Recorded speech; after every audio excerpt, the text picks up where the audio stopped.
Hey, how's it going, everyone? So today we're going to be taking a look and seeing how my dividend portfolio has been performing recently.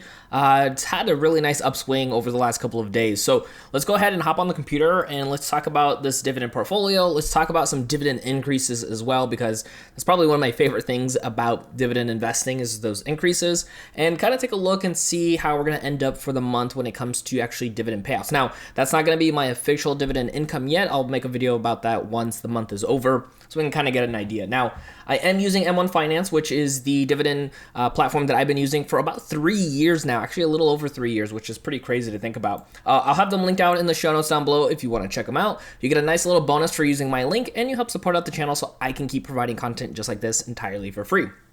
Now, let's go ahead and take a look and see how we've done in the last couple of days. So if we go just in the last day, we're actually up almost $1,400 in one day, which is pretty crazy to think about. We did hit a new high when it comes to our actual total value on our portfolio at $73,405, which is really, really nice.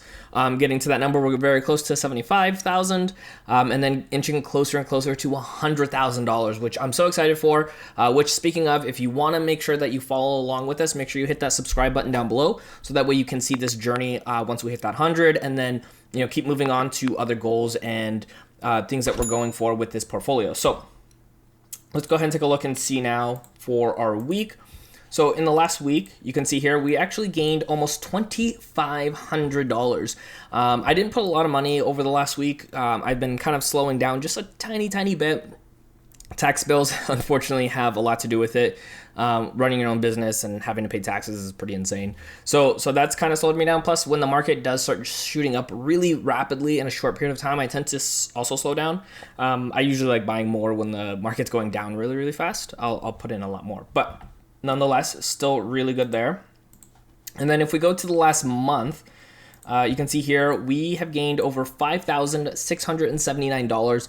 58 of that has been dividends earned, which you can see right over here at the bottom.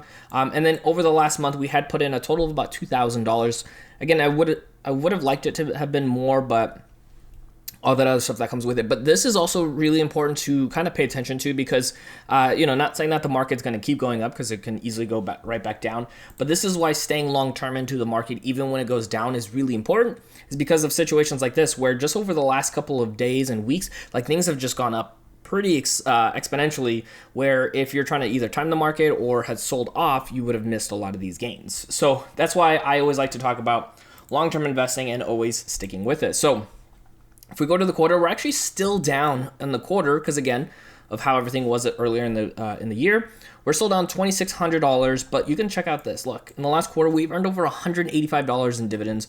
We put in about $8,000 in the portfolio during that time. So, when that market was dropping, it's like catching that falling knife, where, you're putting money in. Like, I put in like $400 or $500 in a day, and then the market drops like $800, and you're just like, the money is just like gone essentially, right? And so it can be really scary at times when you see that. But if you stick with it, if you're here for the long term, which, hey, that's what I'm all about. That's why I'm investing with, focus on dividend growth, and some of these growth companies as well that you'll see in the portfolio, is because it's all about long term. I'm not worried about, next week or a month from now or even a year from now. I'm really more caring about what happens in, the 13, 14 years before I want to really start focusing on using this money to like live off of or do other really cool things with, which, again, that's why, I tell people, make sure you're following along so you can see those progressions. Now, I did mention that I had some companies that increased their dividends recently over the last little while. So I want to show you those because I think it's really, really cool to kind of look at that and kind of get some ideas. Obviously, we're going to show you how we've performed over for the year, as well as our all-time. But before I do that, I always mention this to everyone on my channel here. If you have student loans with either really high interest or whatever, and you need to cut those down, check out my friends at Earnest and the link down below for you, because one, it's entirely free to refinance your student loans if you didn't know that.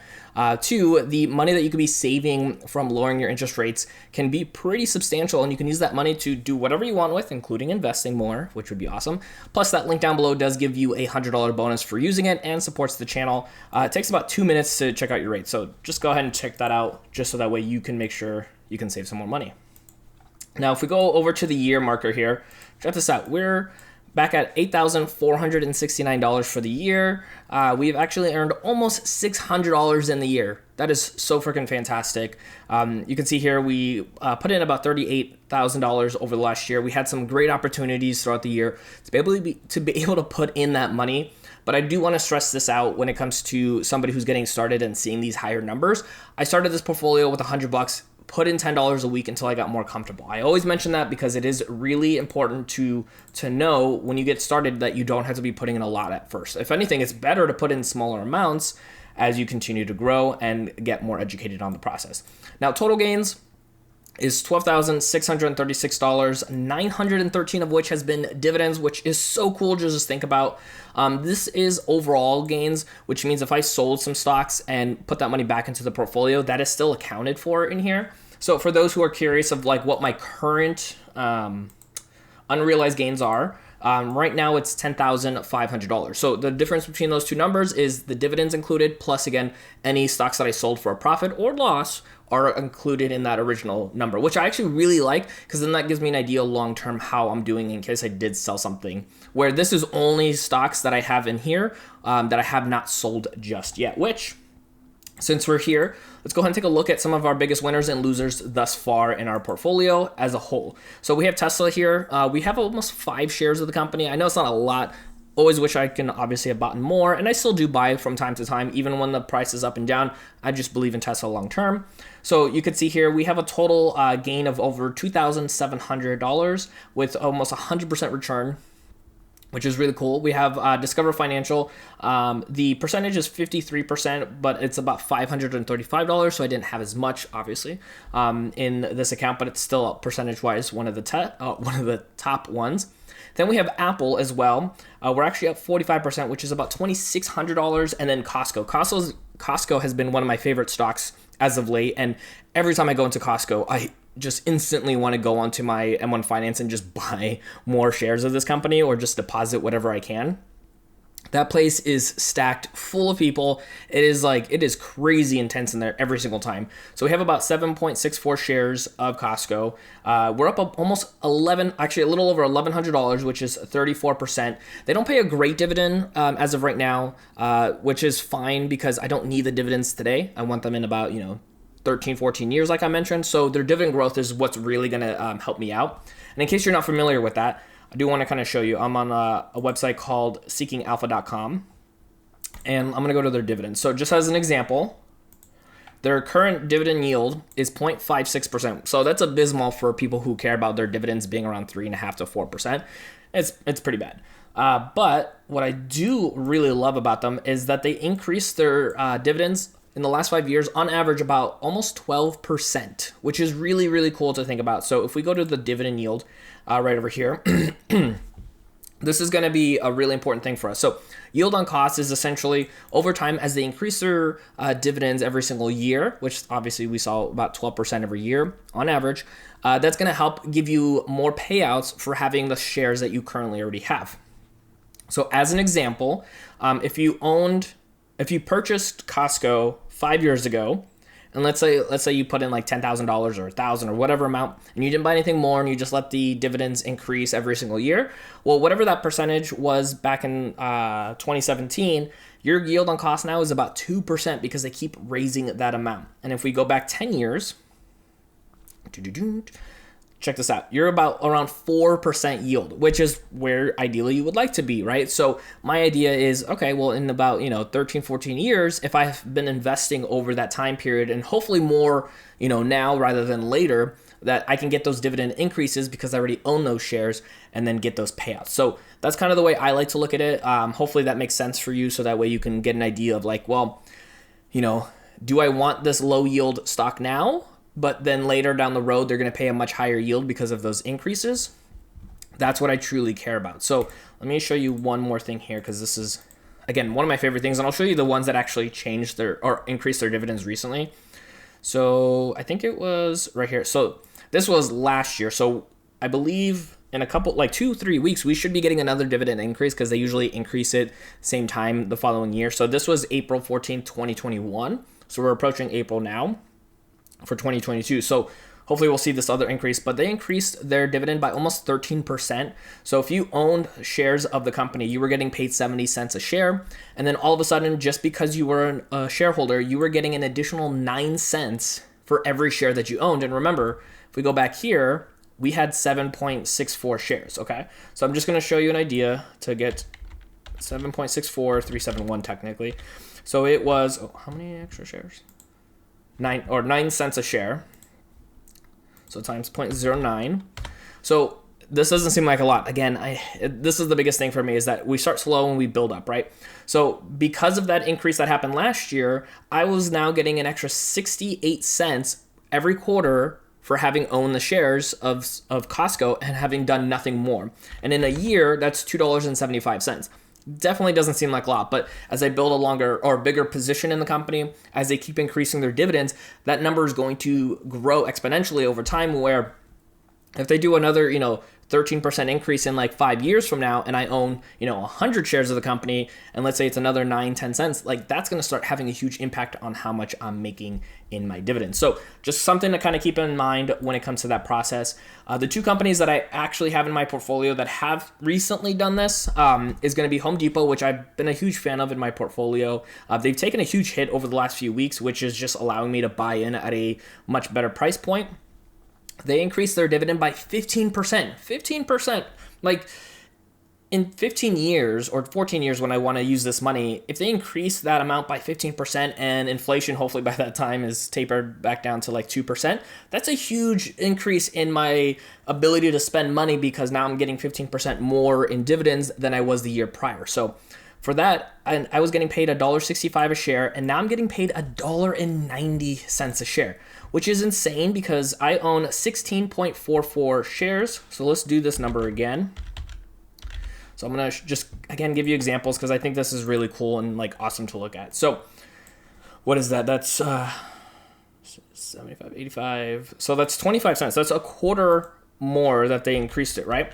So now every quarter, for having done nothing more but own Home Depot, I'm going to get $4.11. Now, that's a much bigger increase than what the Costco one was, because I own a lot less of Costco. But $4, and then in a year's time, that's $16 more. Like, hey, that's some pretty good money right there for having done nothing more. That's on top of what I'm already getting from Home Depot. Now, again, imagine this increasing in the next couple of years as I have more ownership of Home Depot, and they increase those dividends over that time period. Now, the other one that increased their dividend was with Ross.